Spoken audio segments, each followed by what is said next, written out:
গ্রামের দৃশ্যগুলো আমরা এখন আর সচরাচর দেখি না।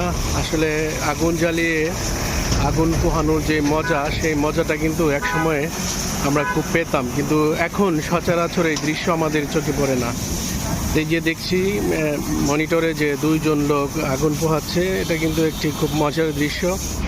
আগে শীতকালে সকালবেলায়, বিশেষ করে সকালবেলায় আর আমরা এই আগুন জ্বালিয়ে লাকড়ি দিয়ে আগুন পোহাতাম, আর এখন আমি দেখতেছি যে এখন সন্ধ্যাবেলায় আগুন জ্বালিয়ে তারা দুইজন আগুন পোহাচ্ছে। এই দৃশ্যগুলো আজ আর চোখে পড়ে না, এগুলো হারিয়ে গিয়েছে কালের গর্বে।